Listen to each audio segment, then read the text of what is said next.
Aux États-Unis, la région de Seattle sur la côte pacifique est l'une des plus touchées par l'épidémie de coronavirus. Sur l'ensemble du territoire américain, le dernier bilan faisait état de plus de 200 cas de contamination et de 16 morts. 2 patients revenant de l'étranger sont décédés en Floride, devenant ainsi les premières victimes en dehors de la côte ouest. Ailleurs dans le monde, l'épidémie poursuit sa progression, notamment en Iran, où les lieux publics sont aspergés de désinfectants.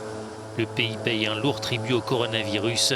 Les autorités ont recensé samedi 21 nouveaux décès et plus de 1000 contaminations en l'espace de 24 heures, pour un bilan total de 145 morts et plus de 6000 personnes infectées.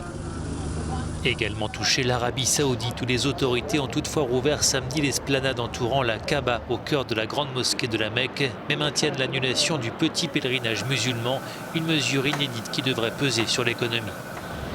En Cisjordanie, la ville de Bethléem était bouclée après la découverte d'une quinzaine de cas de coronavirus. Les autorités empêchaient aux touristes d'entrer et de sortir de la ville. Un groupe d'Américains a été placé en quarantaine dans un hôtel. Enfin, en Chine, d'où est parti le nouveau coronavirus, les chercheurs travaillent toujours dans l'élaboration d'un vaccin. La barre des 3000 morts a déjà été franchie dans le pays, dont une trentaine supplémentaires recensées samedi. Le nombre de cas de contamination est en hausse en dehors du foyer de l'épidémie.